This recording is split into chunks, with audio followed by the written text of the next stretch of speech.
In the whipping, I'm whipping the soul out it. Chin the tone when I'm festing like Pilates. Why you frontin', you act like you somebody. Keep a trail in the ville, how I go by it. I was stuck in the rut, I was nobody. I've been looking for something to go body. There's an art to the hustle like yo got it. Kid got a kick back and hit like a new shotty. In the whipping, I'm whipping the soul out it. Chin the tone when I'm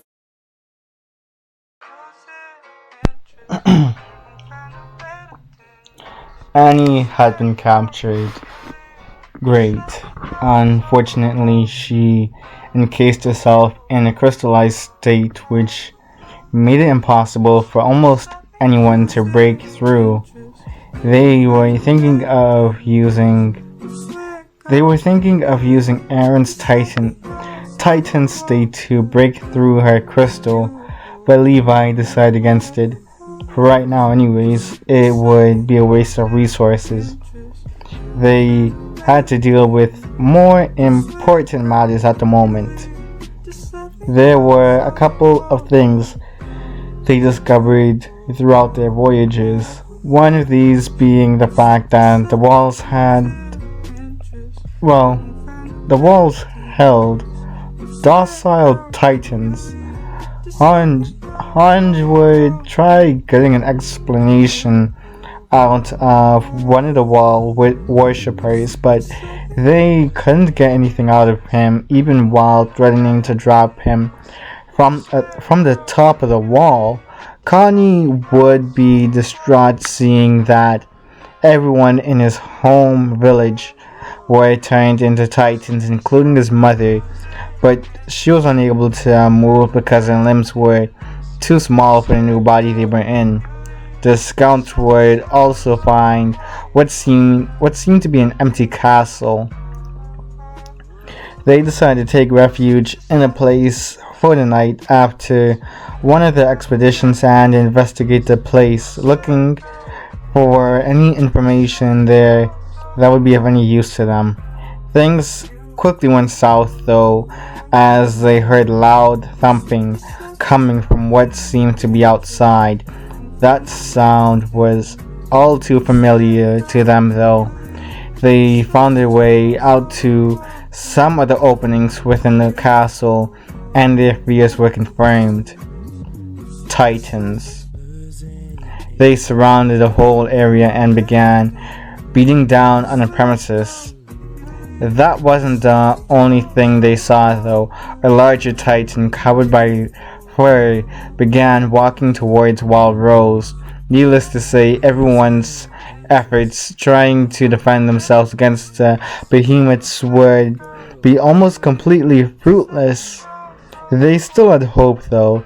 Things were going good at first, as they were beginning to immobilize some of the smaller titans that managed to find their way within the tower, but that didn't last too long, even with those who were still currently in the living realm. That didn't necessarily imply they were unscathed. Rainer, for example, ended up suffering a broken arm. Things grew even worse when the Beast Titan managed to chuck several rocks at the scouts, piercing through the tower and even calling for more of their kind. A larger wave surrounded the group now, and they were running on fumes now. Amir, seeing the hopelessness in everyone's eyes, ended up coming to a decision to reveal her secret here by slicing the skin of her hand with one of the blades and jumping out of the building. Everyone panicked, seeing the singer that Amir had a death wish, but a lightning bolt hit, revealing her second form, you could say. This reveal left the others awestruck, but Rainer had a different reaction to this, as he reflected back to what happened when he had first made it to Paradise Island. Amir's Titan state was all too familiar to him. After all, how could he forget the one who ate his comrade and stole his abilities? In the end, it didn't matter what Rainer's thoughts about the girl were for right now, because she saved him the burden of having to reveal his own secret. She managed to rescue the surviving recruits and the other titans that she was unable to take down at the time. Anji and the rest of her team were able to make quick wake up once he arrived. They actually made it right in time as Krista was just about to be eaten by one of said giants. It honestly seemed like a day full of reveals at this point because Krista or Krista, I don't remember how you said her name, ended up also revealing her true identity, being that her real name was actually Historia Reese. She was indeed a noble. That wasn't the most shocking piece of information though. While Eren and the others were walking back out to taking down the things that plagued their existence, Rainer started to have a bit of a panic attack, losing his whole brave warrior persona that he managed to disguise himself with up until now. All of his fears were being released, in which Eren could sympathize with. Rainer and Bertold had been away from their hometown for a long time, after all, and they were brought into this line of action where they risked their lives every day, so no one could blame them for having the stress get to them from time to time. That's when Bertold started acting strange. He acted a bit too joyous at the mention of home. Home. We should actually go back home soon. Now that you mention it, agreed. Eren gave off a puzzled. Well, Eren gave off a quizzical look towards the two. Armin looked at the two with a similar reaction. What was their deal? Rainer ended up pulling Eren over to the side and made one of the dumbest decisions he could have ever made. He made Eren aware of who the armored and colossal titans were. They were himself and Bertold. Eren thought he was joking at first. He nervously laughed. You guys shouldn't joke about those sort of things, you know? Eren tried to say. Rainer pressed on though, pretty much revealing that he and Bertold were the ones that broke down Wall Moria all those years ago, and that if Eren were to come back to their hometown peacefully, his comrades wouldn't have to worry about the other Titan shifters any longer. To further convince Eren, Rainer removed the sling holding his broken arm and lifted it up as the arm quickly healed with smoke emanating off of it in the process.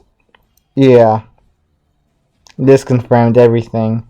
Just like that, Mikasa swooped in, striking at the two. She was listening in on their conversation the whole time, and now she knew for a fact that these guys were not to be trusted. They were traitors. They needed to die right here now. She struck Rainer's arms and slit Bertold's throat. Armin yelled at Eren to get away from those two, and the rest of the scouts, noticing the commotion, ran to support Mikasa in defending Eren. She wouldn't attack anyone without reason, especially those that she considered to be her comrades, so they knew for a fact that there was something wrong. Eren stood in pure shock and rage. Flashbacks to everything that happened back at Wall Moria. So many lives were lost, especially his mother's own. All of that was because of them? What kind of sick joke was this? His mind continued to break once he saw them begin to transform. No. How dare they? He bit his thumb and quickly transformed into his Godzilla state. He stood at 70 meters right now. He roared at the two Titan shifters.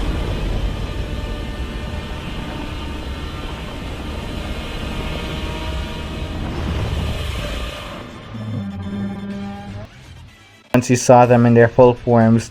He wasn't standing on the wall, but managed to still stand over Rainer. In Rainer's head, he was actually beginning to grow fearful, seeing Eren at his full height.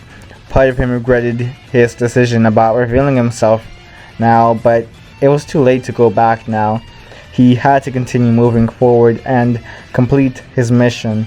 He jumped up to try and at least blind Eren. Bertold couldn't do much against Eren at this height either. Their best bet was to exhaust his energy and force him out of his state. At this point, the two of them tried focusing all of their effort on subduing Eren, but the scout regiment wouldn't simply allow that to happen. They were also quite troublesome. No one ever said their mission would be easy, but this was on another level. Eren whipped away Rainer with his tail. It held enough force to even make his armor crack. Rainer got back up though. Bertold emitted a large amount of steam in order to deal with his former comrades. It was enough to fend off against them for a little while, but he knew about their capabilities. This wouldn't hold him for long. He looked over to Rainer, who was now aiming at Eren's back. He was thinking that Rainer was most likely going to find a way to get past the younger one's tail and climb up his back to reach his nape, but he was slightly wrong with that thinking. Rainer ended up aiming at Eren's legs and made a strong jab at them. This forced Eren to take a kneel from the sudden impact. This didn't stop Eren from fighting though, as he swung his tail once more at Rainer. He tried blocking the attack, but it was still quite strong and he got pushed back. He wasn't sent flying back this time around though. Eren looked at the colossal titan and glared at him before opening his mouth. Bertold saw this and knew exactly what he was about to do. His mouth was beginning to emit a blue light. Eren, take out Bertold's legs.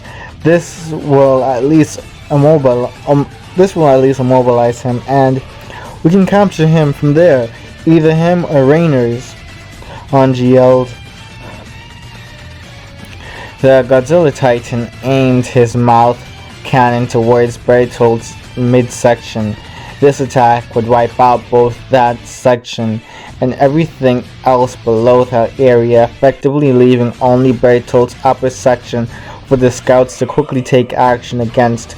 They could remove this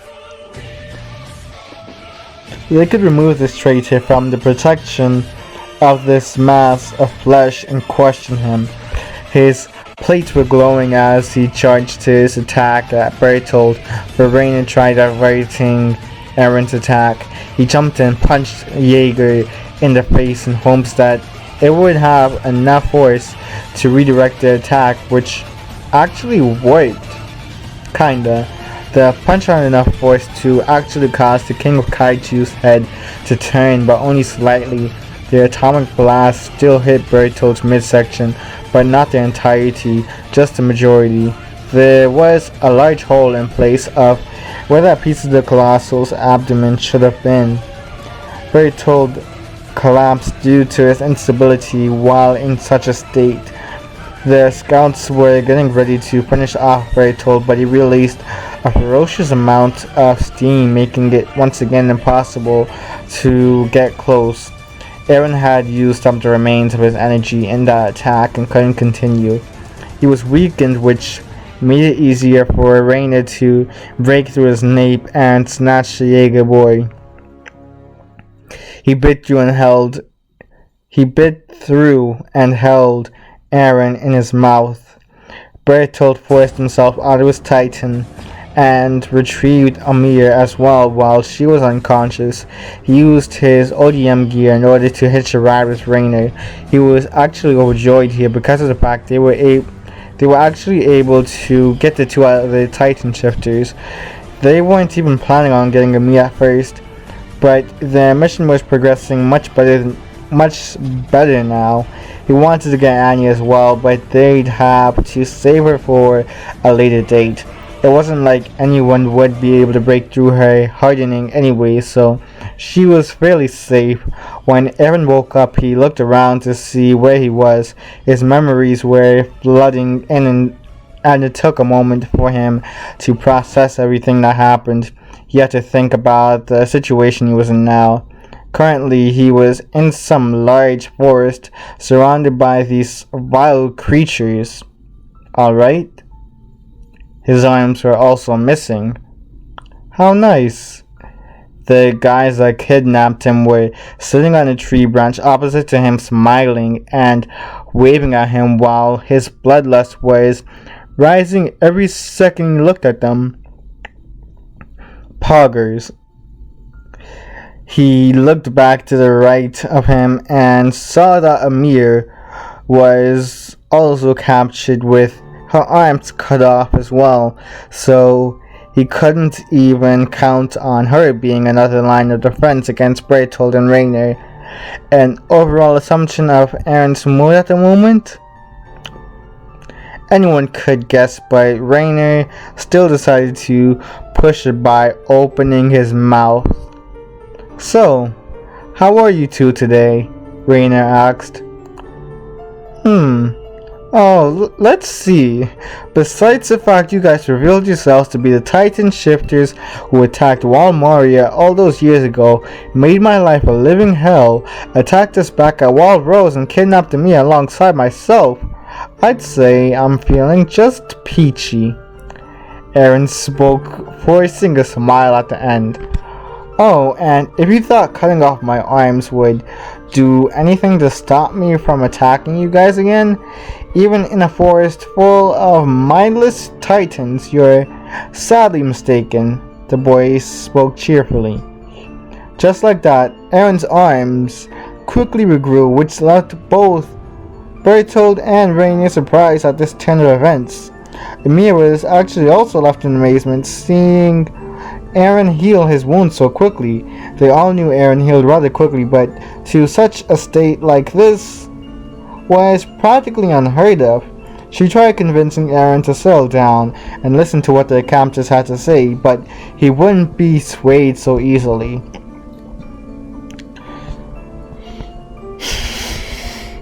It's because of them my mother is dead, Eren yelled. If it weren't for those two making their way through Shiganshina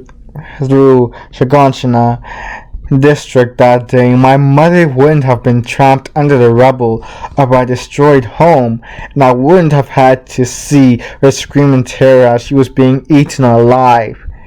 Bertold tried apologizing to Eren, but he told him to save it because what's done is done. He didn't have any sympathy for the likes of those two, and that they were murderers of thousands of people. Ymir was growing sick of Eren's outbursts and yelled at him to stop. So would the two of you care to explain to us the situation with that monkey? Ymir asked. Monkey? Rainier responded with having a puzzled look on his face. While Ymir theorized the Beast Titan's involvement with Rainer and Bertold, Eren was seriously thinking about what he should do here before looking back at Ymir. He decided to change his approach to the situation, calming down even if it was just by a little bit. Ymir, how much do you know exactly? Eren asked calmly. He was hoping to get some information out of her to help come up with a plan for the predicament they were in. Ymir noticed a change in Eren's voice and appreciated the calmer, more collected side of him showing, but she only answered by a sigh, not really knowing much. All that she had just said were assumptions at best. It's not like killing Rainer and Bertold will be of much help either when it comes to solving a crisis within the walls, she claimed. So what should we do then? Who exactly is the enemy here? Eren responded with. They went ahead and continued to have their little chit-chat, learning about what their fates would be if Ymir and Eren followed the combatants outside of the walls. Eren's question was unfortunately never answered throughout this whole discussion. Not only that, but Reiner and Bertold were getting ready to leave with her too. A line of signal flares suddenly flew up into the sky though, which alerted everyone to the fact the scouts were here, and they would be arriving at their location soon. Rainer and Bertold tried to quickly grab the two, but Eren brought his thumb up to his mouth and whispered, "No," before bowing down and transforming once again. That's all I got for right now, people. Yeah, like if you want to watch part 5, that next part will be on Izukage's channel. I don't think I have a lot to explain here. Like if you have any questions, just leave them in the comments below, and I will try and respond to any comments that I see that are really worth responding to, honestly. But yeah, that's all I really got for right now. King Titan X out. Remember to like, share, comment, and subscribe. But beyond that, peace.